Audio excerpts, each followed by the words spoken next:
Kata-kata, syempre. Wala na. Magpamit na tayo. Sanitize to siya natin.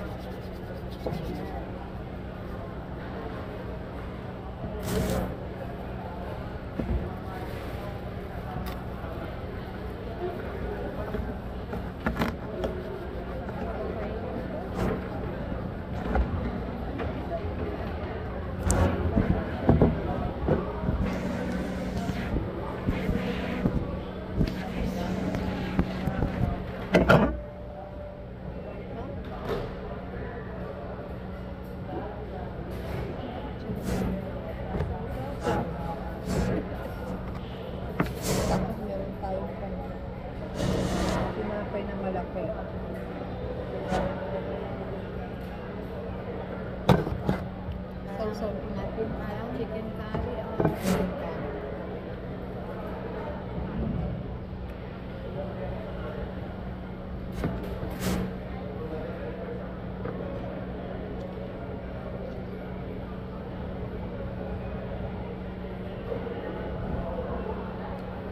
Hindi ako kumain ng lunch guys.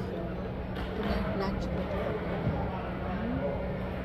Ako walang ginawa kundi kumain ng kumain. Kaya ako sa bahay. Kumain ng kain.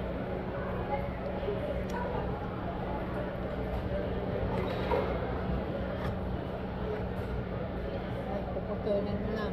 Unitin mo lang. Tapos kayo. Ganyan.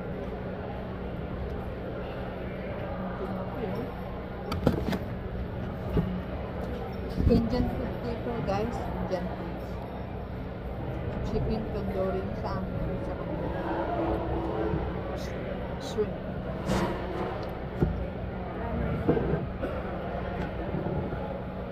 Saka yung rice nila, basmati pa rin. Parang diluto. Hindi, basmati yan. Yan yung rice namin. Rice ko dun sa bahay.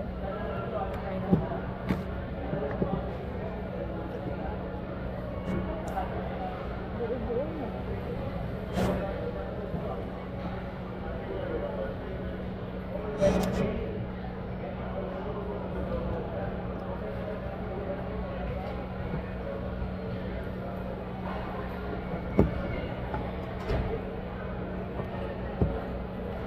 Araw na. Lunes ngayon guys. Hapon na. Lumabas kami kanina. Alas 2. Siya.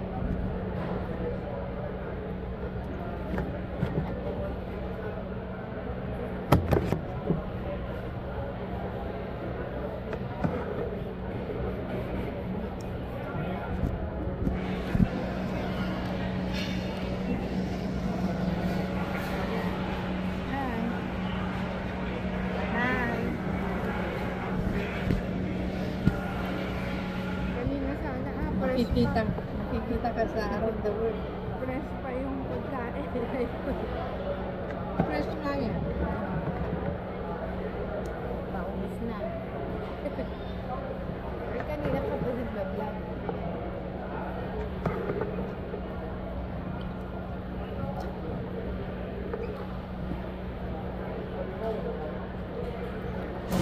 Siyempre, bigyan kita. Bebe din. Iwakan mo. May ating kapatid kanina.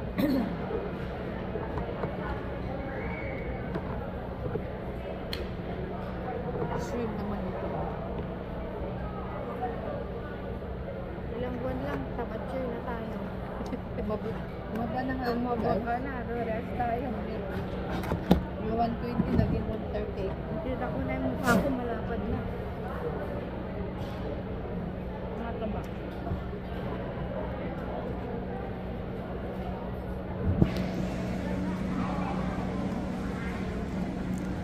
Dito tayo sa Siramonte Food Court.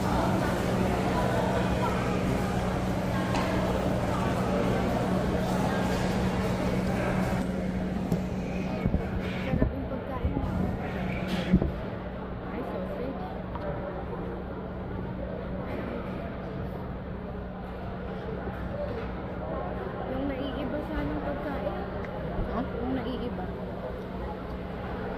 Japanese.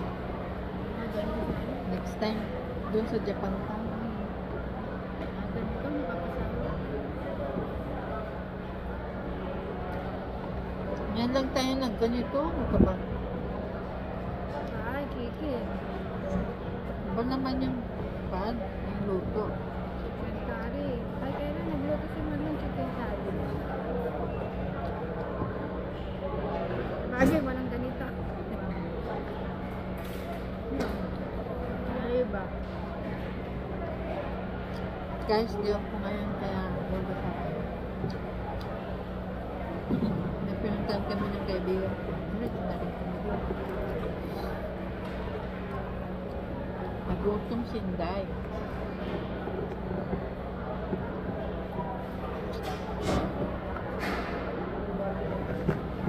Yung chicken nila inihaw. May kulay, no? Nilalagyan nila ng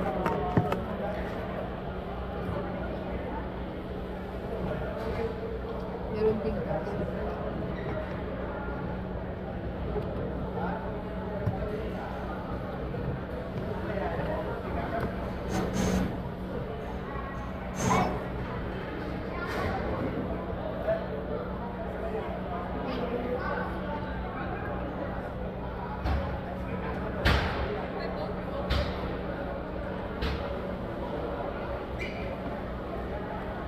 Punta tayo sa hotel bukas.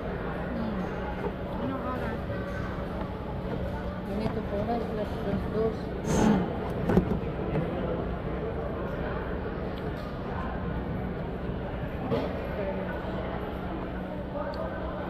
Tawagan mo si Paul bukas, ha? Same. Paul. Kasi bukas tulog ako eh. Pagdating ko sa work garden ko, tulog ako. So, ikaw ang umusap-sakan nila din. We'll be there at 2 p.m. We're gonna pick up our paper.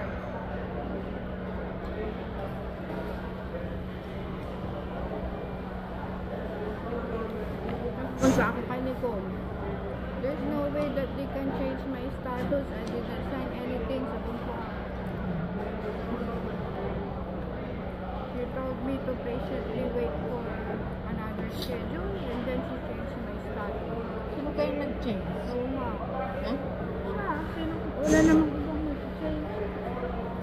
Sabihin mo, kayo din ba?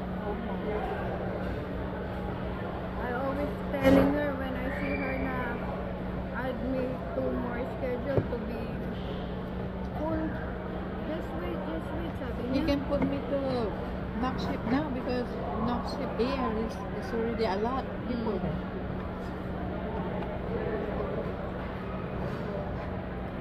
Tell me, kung ako na hutusan ko si Dibula.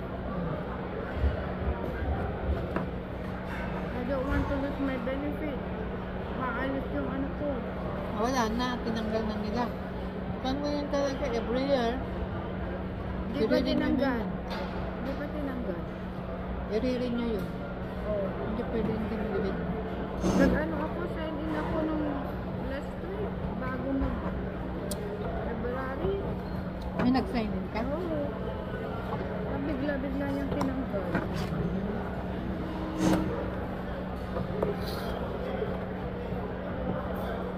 Kasi ang dami nang nabawas sa akin eh. Tapos bigla niyang tatanggalin. Sayang. Ang benefit ko. Wala na tayong medical sa kabila. Mas mawawala pa din. Zero na. Hindi ako makacheck up. Meron kang gobyerno? Gobyerno. Wala na. Ano yun? Nagtrabaho na ako. Automatic na. Tinanggal mo o tinanggal nila? Tinanggal nila automatic. Nakikita nila. Diba sa ano may work na ako? Noon wala pa akong work. Kaya nung nagpapabaksin ako, noon yan, wala ka pang trabaho, ngayon may trabaho ka na, sabi nila ba?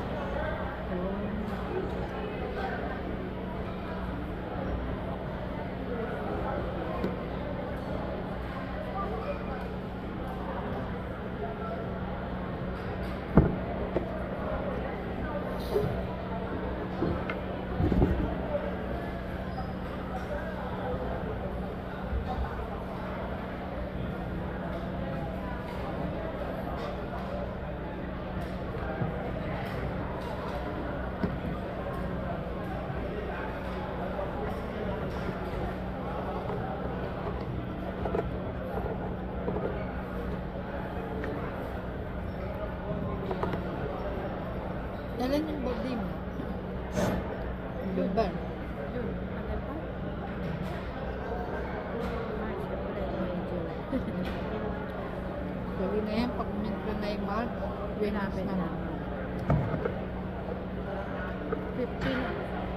Ha? 49, 50. 50 ka na? Parang ano, 60. Joke. Ikaw nga, 53 ka na pala. 54 na. Oo. Mukhang 30 lang. No? Oo nga. Baby. Kapal ng mga umulaan. Ba't hindi tayo tumatanda? May magic yan. Tumanda kaya ako dito. Ha? Tumanda ako dito. Sa Pilipinas, parang bata-bata. Kasi kasama mo ng asawa mo. Hinihila ka na niya. Ganun yun. Pag asawa mo, mas tanda. Gaganon na. Nagulat ako. Iba naman ang mukha ko dito. Kalagi kang masunit. Ngayon. Naiinis ka. Hindi ba niya itapon yung basura? Hindi pa magulat. Lagi kang ganun. Diba dati, nandun ka. Wala. May katulong ka. Malakihan ka. Malaki ang pagkakaiba dito sa doon. May alalay ka. Dito wala ka naman. Sarili mo, sarili mo. Ikaw ang alala. Lagi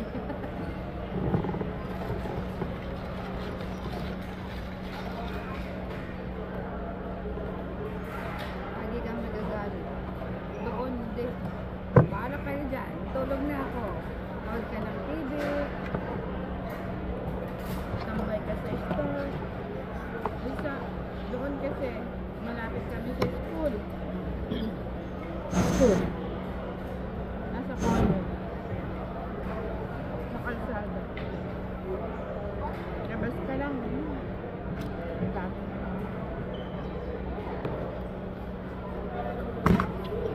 Walang stress. Wala kang ginagawa kundi pumunta sa SM. Punta kami ni Marco. Marco, tara SM. Tara Kalasyaw. Shopping May kayo. driver ako. Shopping kayo. Marco, hatid mo ako sa Urdaneta facial. Magkano naman facial yun? Magkano? Ha? 1,000.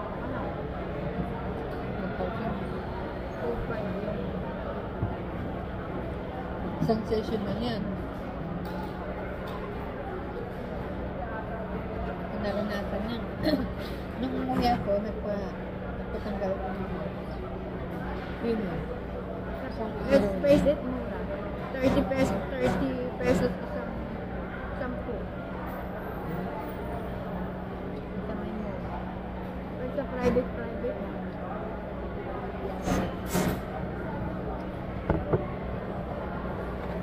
Mahirap pagka may walls ka sa malapit sa mata. Tapos, na-aksidente nilang matusok yung mata mo, buwag ka. Huwag mo pagalaw, huwag matawag. Mahirap. Dito lang sa pag sa ganyan. May nabibili namang cream, kaunan tumatagal. Delikado pag malapit sa mata, pag nangyayang natusok nila yun. Sunugin nila, dinasunog ng mata mo. Hindi, malam yung ano, yung aksidente, di ba? Kaya babalik ka ba nila yung mata mo? Wala. Ito nga ilong ko, sinira nila. Dapat sino mo yan? Hindi naman ganyan ang ilong ko noon. Ganda pa. Ano. Natakot kung anong ko. Pwede mo pang gagawin. Papaalis na ako, wala na ako. Pwede kang bumalik noon, huwag kang magbayad, pero ayusin mo naman. Sabi mo, babalik ako ano ko, kasi ito yung ginawa mo sa akin.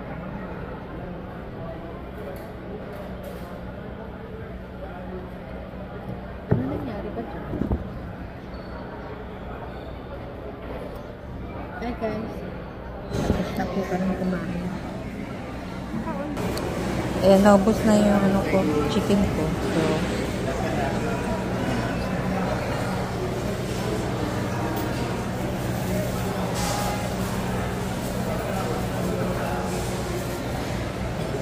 Thank you for please like and subscribe my channel, Lanet Thompson TV.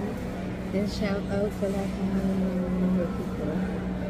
Thank you sa panonood. Maraming salamat. God bless. Mega love shout out sa Team Rescue. Sa lahat ng team ng Samaritan.